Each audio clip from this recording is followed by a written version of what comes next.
Good evening, HORQUETTA Talparo. Good evening to the political leader of the only true political party in Trinidad and Tobago. Good evening to the Honorable Keith Rowley, the Member of Parliament for Diego Martin West and the returning Member of Parliament for Diego Martin West and the returning Prime Minister of Trinidad and Tobago. Good evening to the incoming Member of Parliament for Arima. Good evening to the incoming Member of Parliament for St. Augustine. And ladies and gentlemen, more than anything else, good evening to the incoming Member of Parliament for HORQUETTA Talparo.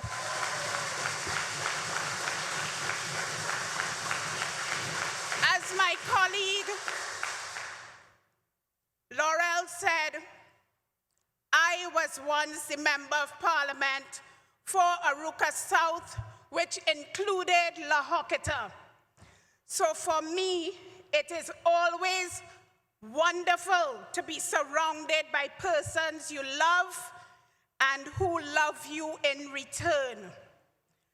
Perhaps in another life, ladies and gentlemen, the constituents of Arouca Maloney will allow me to return to this constituency. You see, ladies and gentlemen, the constituency of HORQUETTA Talparo is one that creates miracles. In 2015, against the juggernaut of a rampaging UNC, Maxi Coffee swept through this constituency and consigned Jairam Simangal to the political cemetery. It is this same Maxi Coffee who recovered miraculously. And today, Foster Cummings is going to beat Jerlene John so soundly that she will never raise her head again in politics. Ladies and gentlemen, even as we gather here tonight, in these sober surroundings, there are two less than sane women going around this country talking all kinds of dotishness about how they will create 50,000 jobs over the next 5 years. You all believe that? These women are telling people they will stop the sale of Petrotrin, even though Petrotrin was never sold. They are telling people that they will revitalize Caroni Limited and they will set up a national infrastructure fund to finance their continued rape of the Treasury. And they want to do that along with taking your money from the UTC and the NIB. Ladies and gentlemen, you will recall that it was under George Chambers that the UTC was set up. You will recall that it was during the time of that PNM administration that the Unit Trust Corporation was established so that the little person in Trinidad and Tobago can have an investment and get some interest. Let me ask you a question tonight. How many of you gathered here this evening, or how many of you listening to us on the radio or looking at us on the television have a little savings in UTC? I'm sure nearly everybody here has savings in UTT. I want to tell the 617,000 unit holders of the various funds managed by the Unit Trust and that is almost half of the voting population. If you want to see that kakada that you have in the unit trust, put your X by the Balizé come August 10th. There are many parents who, on the birth of their children, start a unit trust fund for them. There are many newlyweds who prefer a unit trust investment when they get married. And now we have Camille and Jerlene John up and down La HORQUETTA telling you that they care about you, but they want to take your money from unit trust and from the NIB. Tonight we telling them, keep your grubby hands off our money. It was the same Jerlene John who, in relation to what happened at the airport, called it a feeding frenzy. Those are her words, ladies and gentlemen, not mine. She described the behavior of her colleagues as a feeding frenzy. McCandle Dagger, you all remember, described their behavior as scandalous, noting that it was a corruption that was so endemic that it was as though they had invented corruption. You all remember that? David Abdullah walked away from the partnership for the same reasons. In a classic case of pot calling the kettle black, Jack Warner warned us about them and their corrupt ways. The single thread running through all of those comments is the level of thievery, the level of corruption, the level of greed that passes for good governance when Kamla Prasad Bisesa and the UNC are allowed to run this country. Make no mistake, ladies and gentlemen, the central bank has told us that there are over $500 million still outside because they couldn't take it to the central bank to exchange it. So they're coming now for your money in the UTC and the NIB. Just as you say no to drugs, just as you know that it is not safe to drink and drive, I'm asking you tonight to don't let any drunken driver take over the wheels of governance in this country.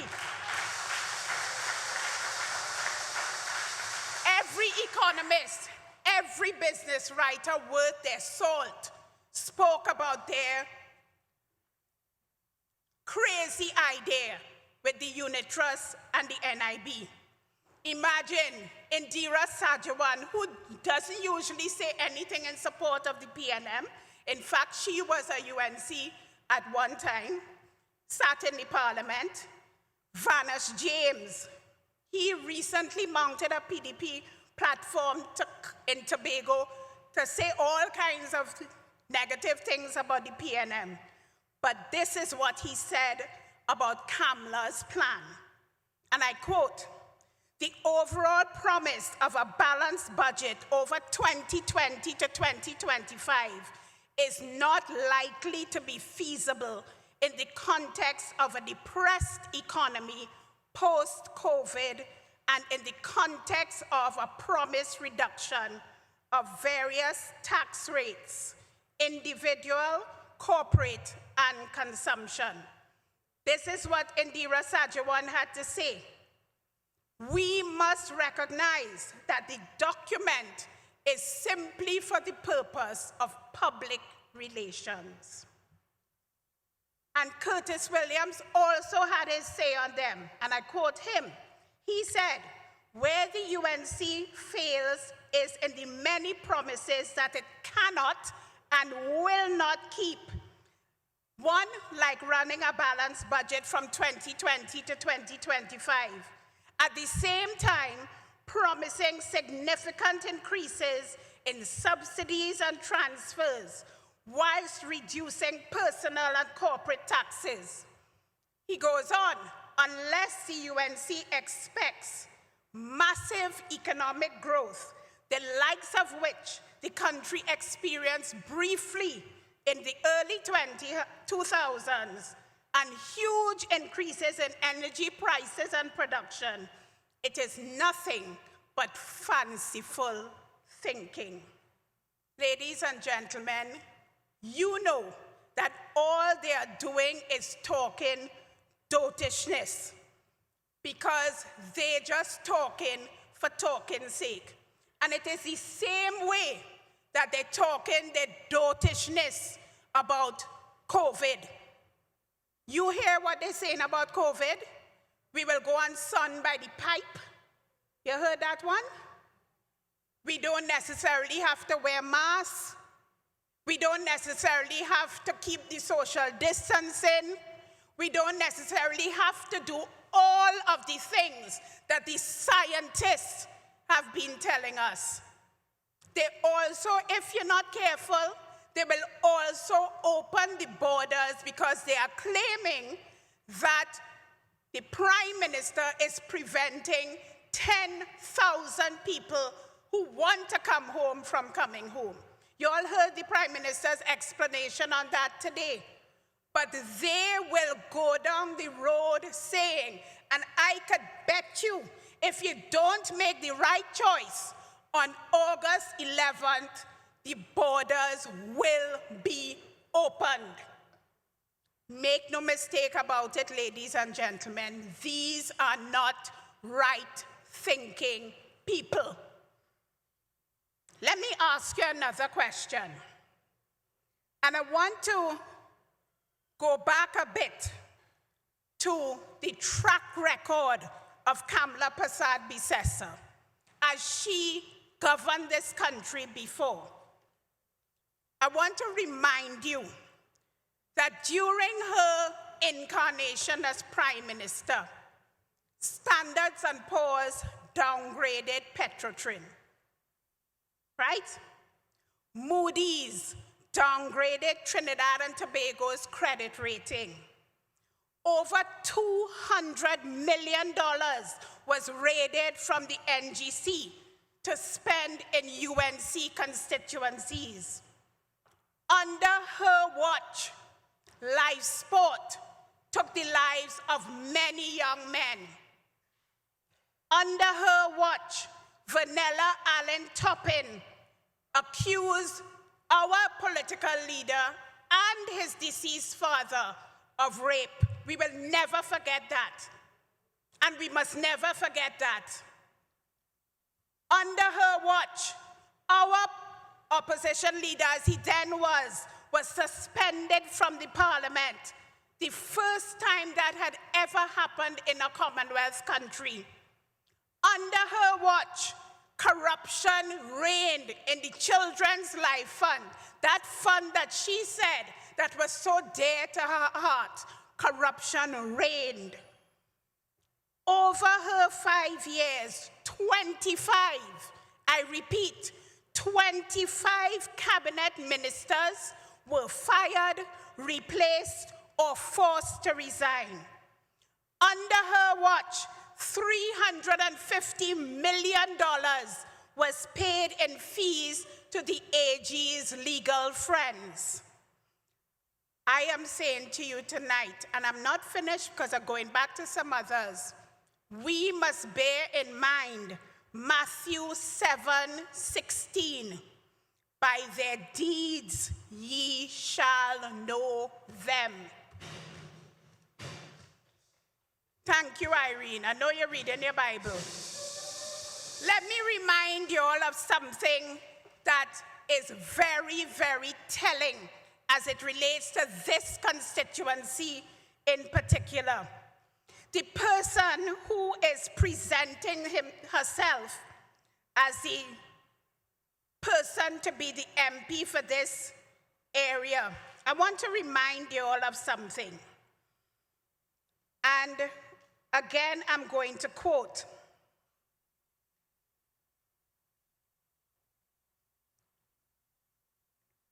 On April 27th, the AG's office refiled the claims against Jerlene John, Henkel Lal, Greg Davis, Peter Ford, Project Specialists Limited, Ronald Hiralal, Point Lisa Spark Limited, Anthony Sampat, Patrick Suting, and Everett Ross for inter alia unlawful means, conspiracy, breach of fiduciary duties, and bribery.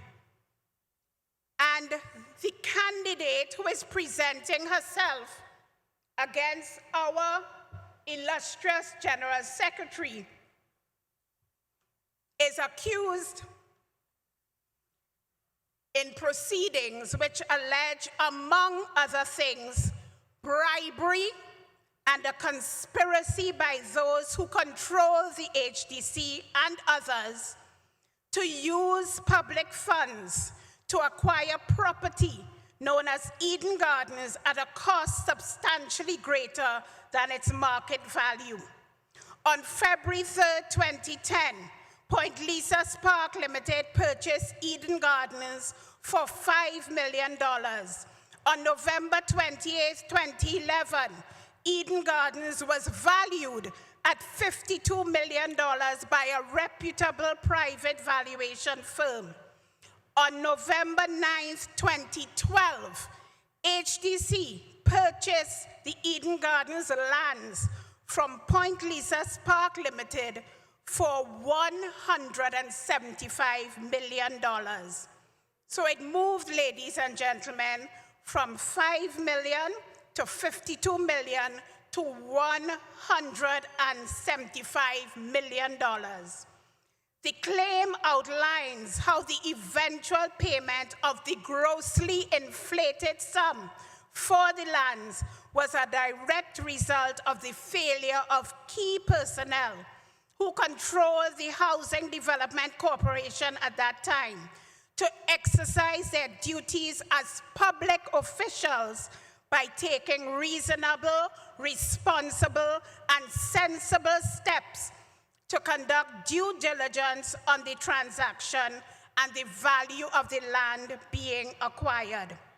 And so, ladies and gentlemen, the defendants were all parties to an unlawful means conspiracy.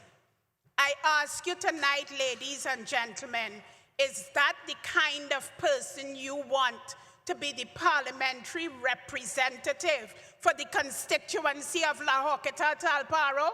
No. Never, never, never. And ladies and gentlemen, I want to just take 1 minute to remind you of something. I want to remind you that under the leadership of Kamla Prasad Bisesa, all of these things happened. And you know the saying that when a dog sucking eggs, they don't stop? I am sure that Kamla Prasad Bisesa has not changed.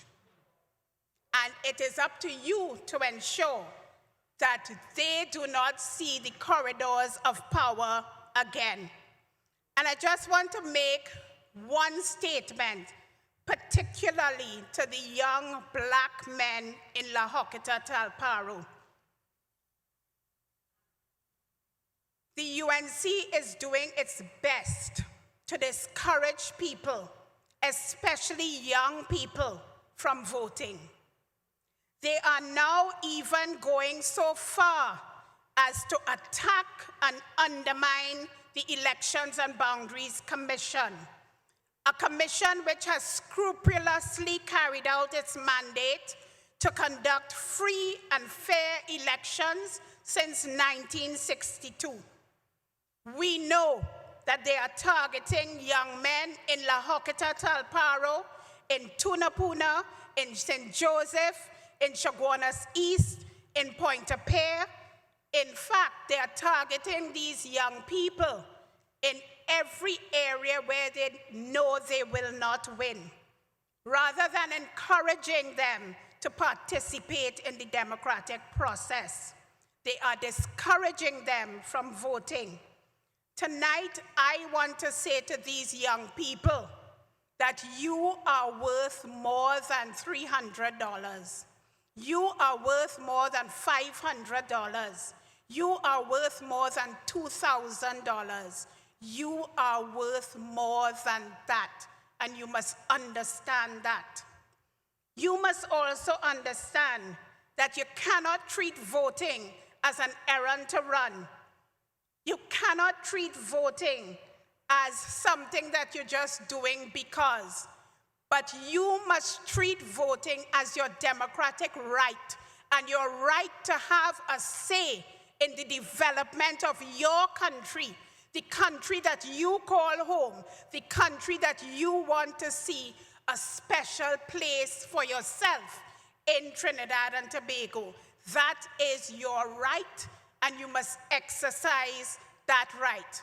But ladies and gentlemen, what we have before us is really a fight between two different types of leadership.